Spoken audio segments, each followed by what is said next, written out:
Good day, everybody. Welcome to Rana's Radar. Here we are at another hot rod shop. There's a lot happening here. I'm here at Murray Custom Rods in Fort Worth, Texas. Let's have a chat with Heath because there's a lot. Heath, get over here. Hey. Quite a character. We're definitely going to have a lot of fun today. But it's so good to see you. How are you? I'm good. How are you feeling? I'm feeling all right. You're not too tired? I'm not tired.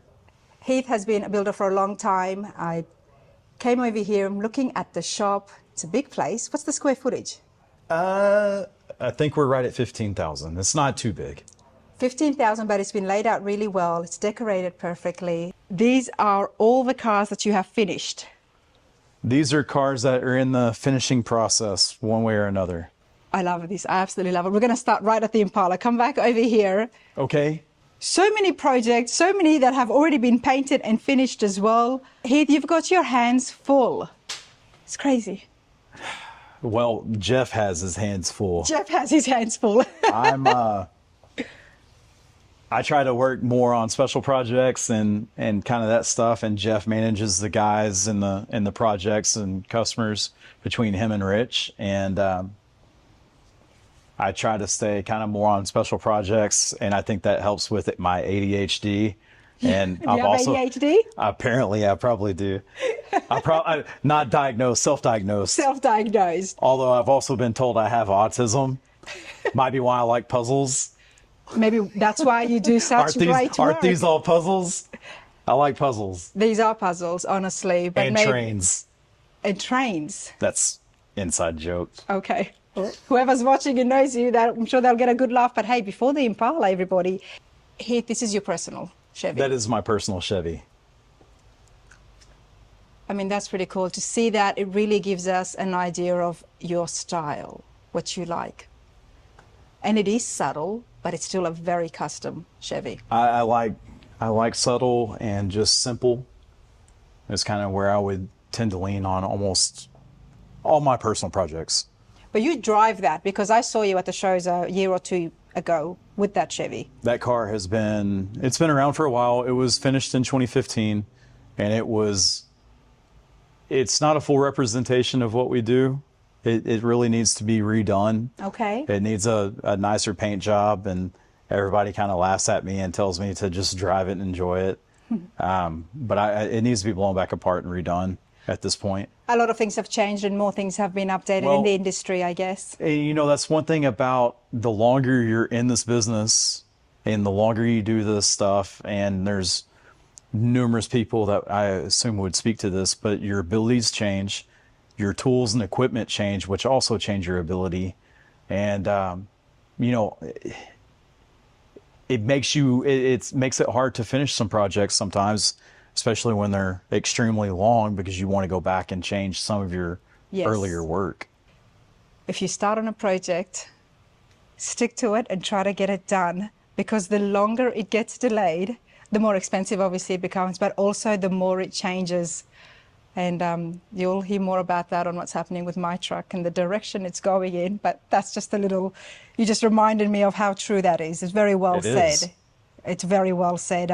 Technology changes, the engines change. You know, like now everyone's talking about 2,000 horsepower. And I'm like, 1,000 is still new, you know? 1,000's still good. 1,000's still good. But very well said. This room, the clean room, is beautiful.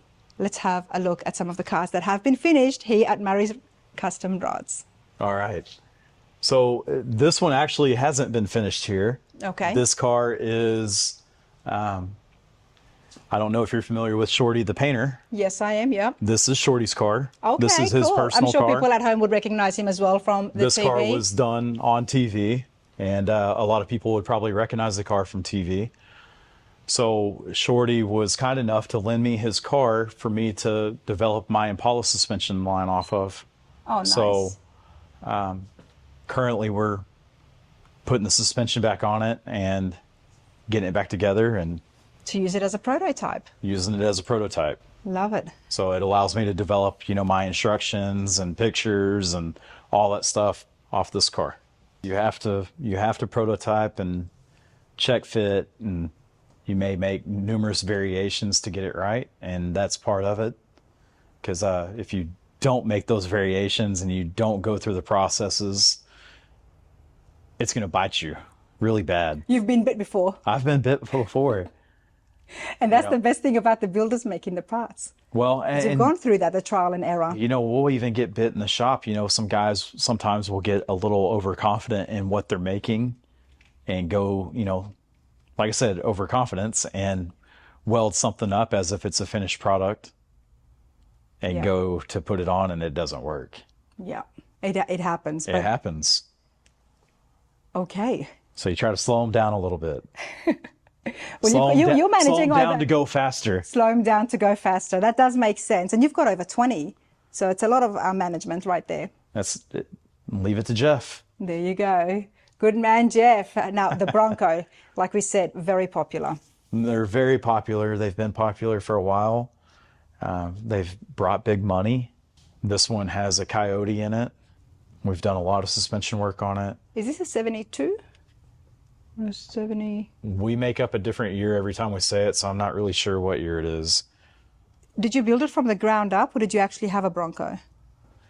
I think the only part of this that's the original Bronco is the glove box and the doors, maybe the top. No, not the top.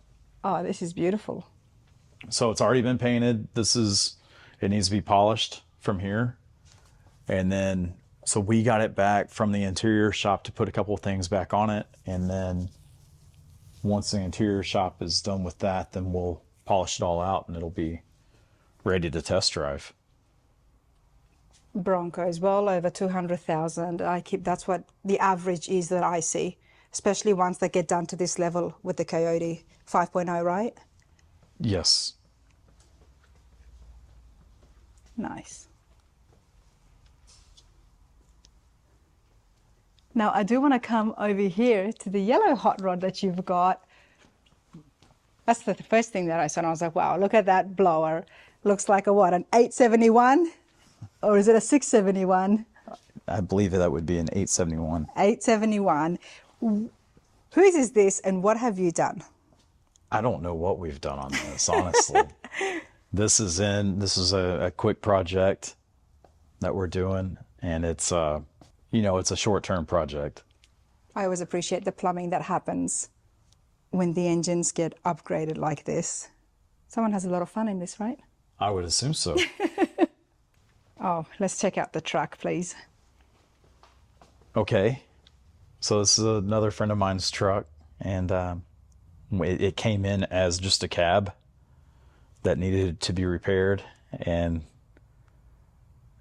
sometimes It snowballed. sometimes snowballs get big. LS3. LS3 Connect and Cruise. Did you make the inner fenders?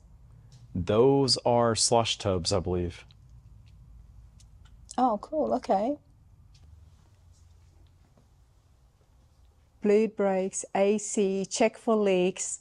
Love it. Absolutely love it. Electrical tears, steering wheel shifters, door latches. Oh, this is so cool.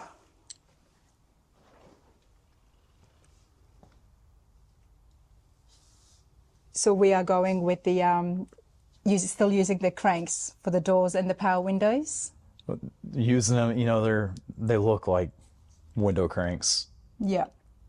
But they'll be operating the opening mechanism. Until you get your buddy in the truck and they try to really crank on them. Right, because they think it's still old school. Yes. And it's like, no, dude, just tap Yes. it. Just tap push it down. I'm that buddy. I won't be letting you come near my truck then. But this is pretty cool, everyone. Like I said, a lot of different ranges. You got Chevy trucks, Ford trucks, custom work. Tell me about the Chevy here. What is it, a 30? It's a 1930 Chevy. 30, yep. And we put it on a 1930 Ford chassis, 1932 Ford chassis. Did you make any changes? The original body on these would be braced up with, heavily braced with wood, and they rot out and they're not held together very well. It's why you typically don't see early Chevy cars. Mm-hmm.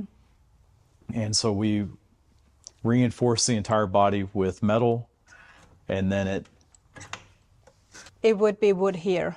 Everything, all the internal, like all your B pillars and A pillars, everything would be made of wood. And this one we have gone in and reinforced with metal and made all new metal structure out of it. Did the roof insert on it. So it had a large canvas roof on this. So we filled the roof on it as well. It's pretty cool. Oh, I love a stack injection. What have you got here? So this is a 67 Chevelle with a 572. And then it has the Borla stack injection on it to clear the low profile hood. And that's because, sorry to cut you off, did you, that's a hood panel you've inserted, that's obviously not from factory? No, this is how it would be factory. Oh, really? So it has the decorative louvers in the hood from factory. Oh, okay. Yes, of course. I have seen that. I just hadn't seen it from the other bottom. side. Yes, of course. Okay. So it's on the original chassis with aftermarket components, and then it's has shot wheels on it. Currently, the interior's being done and being put back together. Is this what the stock would have been like? But now you've put billet pieces there, or? So that's what the stock would have been like. We actually laser cut all the across the dash and everything with that brushed stainless. So we laser cut all the inserts and everything because it had like a textured black, I believe is what the factory was. I remember that one. Yep. So we got rid of all that. I love the matte finish on the dash there. I do too. And that's where the glove box will go. Like, is the glove box going? That's not the top, is it? Is it going to be under it? And that's just going to be bare? So the bottom is the glove box door, And it but the opens push that way. button is up top. Okay, so that piece does stay up there. It does. Nice. There's lots here, and there is something super special in front of me, which you guys can't see, and you're not allowed to see for very good reason. But I will be keeping tabs with Heath to find out when that's going to get debuted and exactly where. It's one of the ones where it cannot be seen. This car is from, I believe it was built in the 60s, kind of how you see it now. And it recently came in and we put all of our suspension underneath the car. Your suspension. The suspension we make. Okay. I was going to ask you, 20 years doing what you're doing and being successful at it, without a doubt, you would have made some solutions to problems along the way. Well, we have. And I know you love air rides. We love air ride, so we make air ride parts for a select few cars and trying to expand that. Okay, so which cars do you make the air rides for right now? Currently 41 to 54 Chevy cars, the Lincoln Continentals, which are hugely popular. Yeah. Cadillacs, so 57 to 70 Cadillacs. Okay. And Impalas. And this is not just the air rides, but the entire We make suspension? control arms, we make all the rear suspension. You have to show me some. Would you have something here you can show me? I believe we probably have. So does this have your air ride in it? It does. Let's check it. Just check it Well, out. there's nothing you can see from up top. Okay.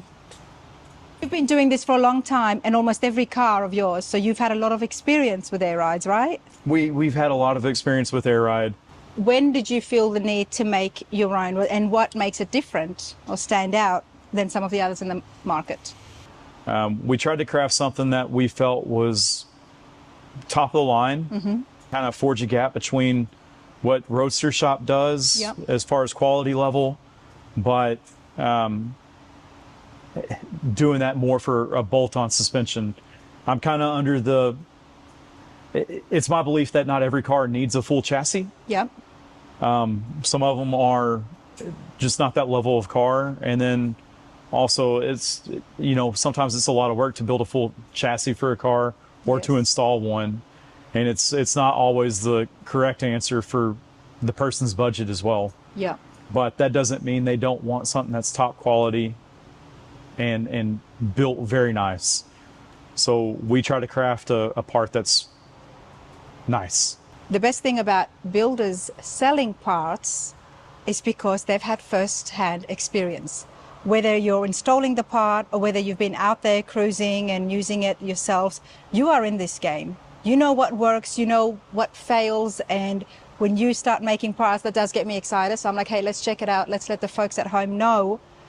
And like you said, the air ride suspension, of course, Roaster Shop, I mean, they're absolutely brilliant. Those full chassis that they do, and you use them, and you've got a few chassis here as well. Numerous cars within the shop with the Roadster Shop chassis under them. When it comes to the chassis, they're definitely right up there, but not everybody can afford. You think all these companies are going to pay me for all the plugs I've been giving out? I don't know, will they? I don't know. But I like what you said, to fit different budgets, not just budgets, but different builds. Not all builds would require a full chassis. They don't. So that is super cool stuff. And you make the control arms as well. Can I see some of the parts? Well, so matter of fact, this convertible here is my car. And it has all of our chassis underneath it, which I don't know if you can see some of it. Oh, yes, because it is on the. You can see a lot of our rear suspension on this. This is a 3-link that we make, and it's allows the car to lay completely flat on the ground. But that's still got bags in it. It still has airbags in it, yes. You know, Heath, you're going to have to answer this question for me. Is when I first stepped in, I love the sound of airbags and I love the look of it. But I did get told that you often have issues or complications by having a car on air, right? And I thought, do not believe that. That's what I'm asking you. So you can see all of our front suspension under there as well. So, you know, I thought, well, I'm not skilled enough to break down on the side of the road and fix things myself, which is why I stayed away from air ride. Okay. But that's not the case. So you're going to have to educate me a little bit on that. But let's check this out first. All the blue parts is yours? No. Even like this front cross member here, a lot of the stuff in the back that was black was stuff that we make as well. Oh, here we go. MKR. Well, that is your brand. So all of that's been made, and the arms as well. The arms are ours that we make. Not the rack and pinion.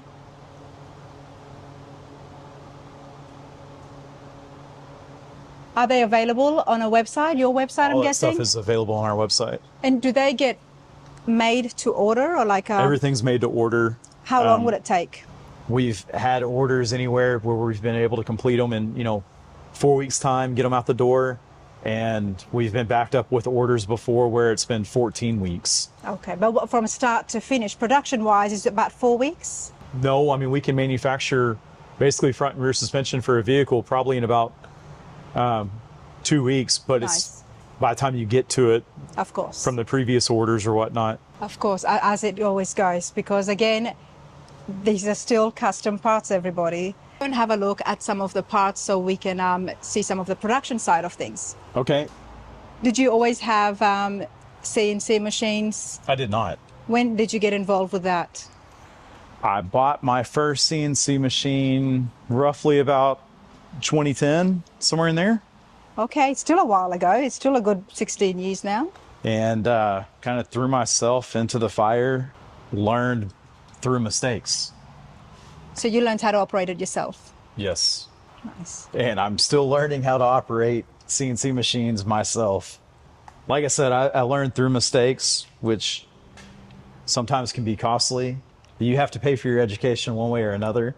Mine has Hey, been that's a through great way mistakes to and look at it. tooling. And so it's worked for us. I love that, because the reason I asked that is there is so much handwork that goes in building those panels and the sheet work and the fabrication room, the entire thing, everything there is hand, and then you've got the tools, the traditional tools.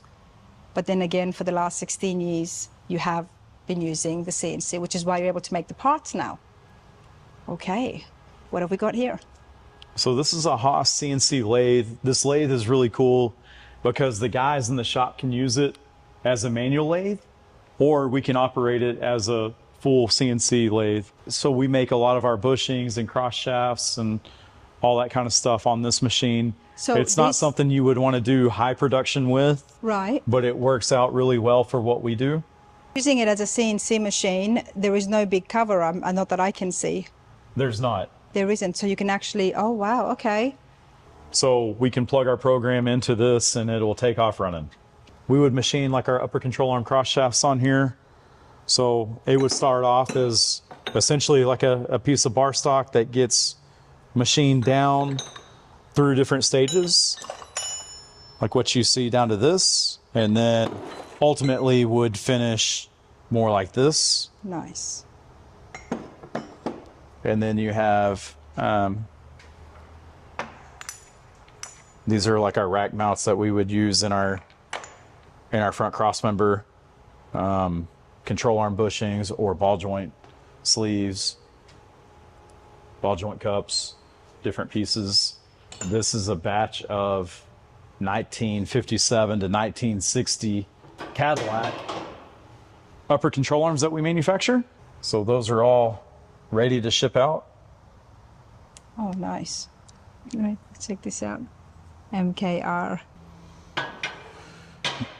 So we make, We've got the cross members here too. so like this is our 49 to 54. This is the bag brackets that weld to the rear end housing that we make.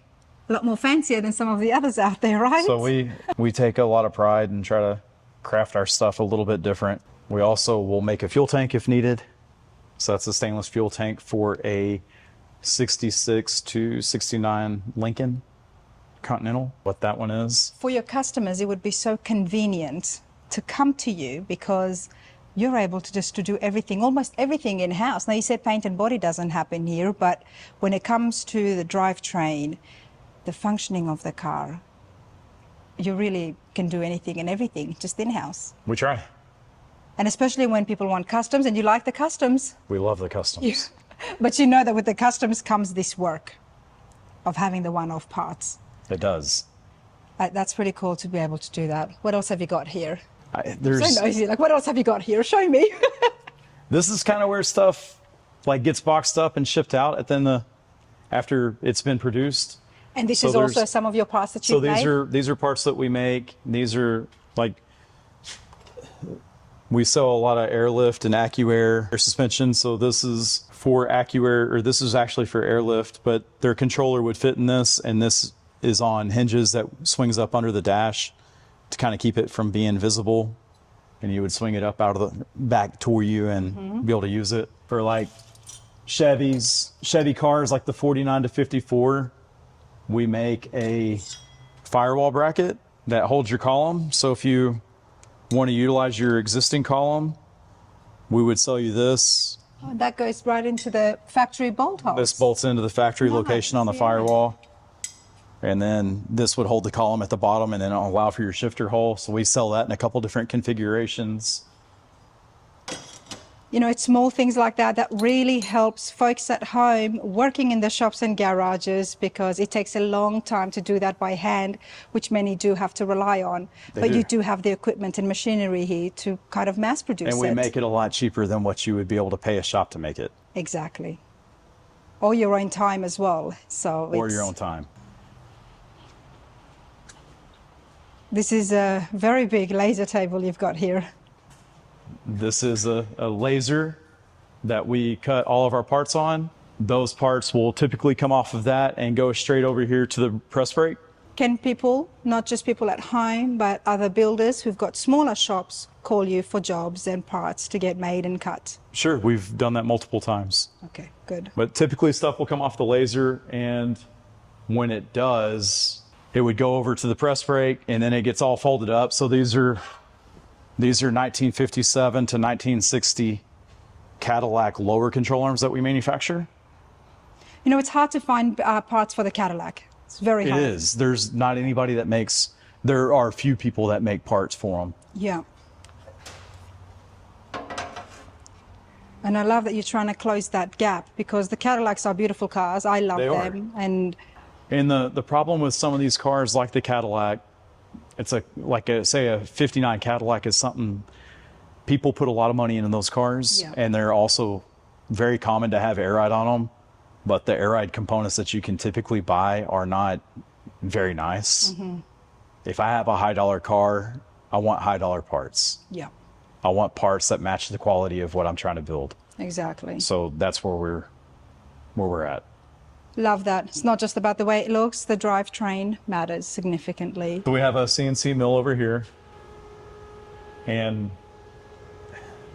we make a lot of the parts that we produce in here, and we also make a lot of parts for customers' vehicles in here. Nice. There's a lot. I mean, there's so many projects as well. What is going to be your next big thing besides the beautiful cars that are going to be coming out from your fab shop? Are you working on something that you're very excited about? I would say the next big thing for us that we're pretty excited about and think will be a big hit is we're working on a full line of Tri-5 suspension components, because I feel like there's a large gap there that we can really attack and make some nice components that haven't really been offered before. Okay. And so that's something that we're really working on now. Parts production. And you've got your hands full. But for the 55 and 56 and 7 Chevy cars. Nice. Of course, Murray's Rod and Custom is on social media to stay up to date. Which way am I going? I'm trying to go outside here. We're on TikTok for the dancers, and then... Are you on TikTok? We're on TikTok, you know, you gotta... I'm not up to date with being on TikTok. There is a TikTok profile out there. I do not do the TikToking myself, I'm not personally on IG or Facebook. You know what I should do? I should actually do bloopers and put that on TikTok. But Heath, you've got so much happening here. I absolutely love it. Massive hot rod shop, almost full service. And the reason I say for almost is because paint and body doesn't happen here, but it doesn't need to, because you've got the capabilities to be making so many custom parts for whatever the project calls, whatever wild vision that your customer or client may have. We try to make that happen for them. You try to make that happen. And then, of course, now we can see some of the finished cars as well. It's pretty spectacular, but I don't want to end it here. I want to end it outside. Okay. So we could see the lights. All right, let's go. Let's do it.